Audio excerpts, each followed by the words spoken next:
بسم اللہ الرحمن الرحیم۔ 10 محرم الحرام کو امام حسین علیہ السلام کی شہادت کے بعد امام زین العابدین علیہ السلام اور مخدرات عصمت کو قیدی بنایا گیا۔ امام سجاد علیہ السلام کو ایک نحیف اور کمزور اونٹ پر بٹھا کر کوفہ لایا گیا۔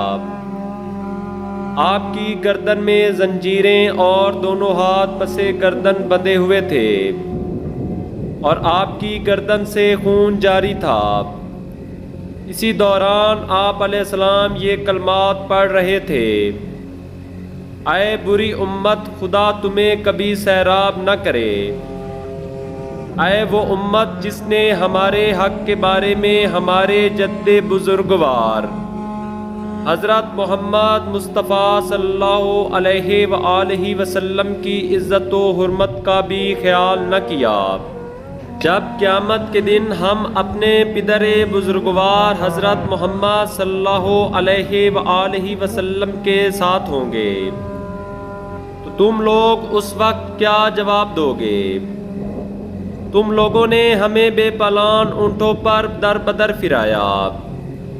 اس کے بعد امام زین العابدین علیہ السلام نے اپنی انگلی سے لوگوں کی طرف اشارہ کیا جس سے تمام لوگ خاموش ہو گئے۔ پھر آپ نے خدا کی حمد و ثنا بیان کی اور نبی کریم صلی اللہ علیہ وآلہ وسلم پر درود پڑھا اور فرمایا: اے لوگو، تم میں سے جو مجھے جانتا ہے سو جانتا ہے، اور جو نہیں جانتا وہ جان لے۔ میں علی بن حسین بن علی بن ابی طالب علیہ السلام ہوں۔ میں اس کا بیٹا ہوں جس کی حرمت کو پامال کیا گیا، جس کے مال و متاع کو لوٹا گیا اور اہل و عیال کو قیدی بنایا گیا۔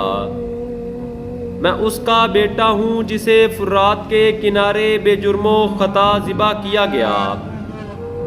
میں اس کا بیٹا ہوں جس نے اپنی شہادت پر صبر کیا، اور میرے فخر کے لیے یہی کافی ہے۔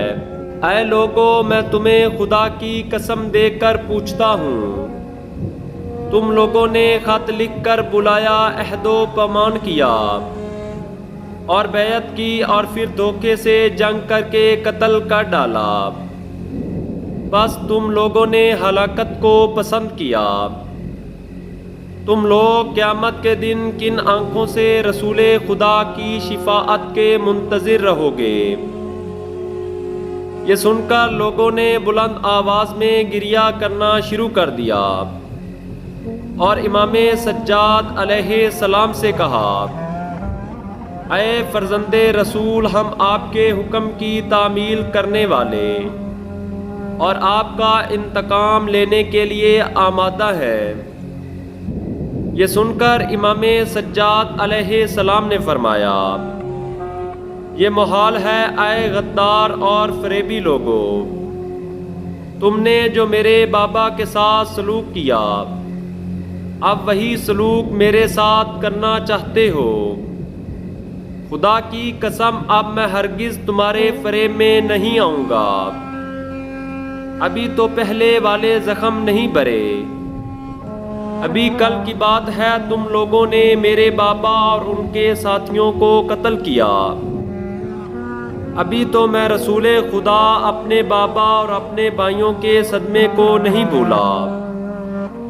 خدا کی قسم، ان کے غم کی تلخی میرے حلق میں ابھی تک موجود ہے، اور اس غم و غصہ کی حرارت میرے سینہ میں ابھی تک دوڑ رہی ہے۔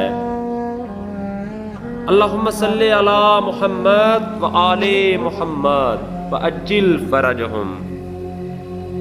خدایا رحمتیں نازل فرما محمد صلی اللہ علیہ وآلہ وسلم پر اور آپ کی پاک آل پر۔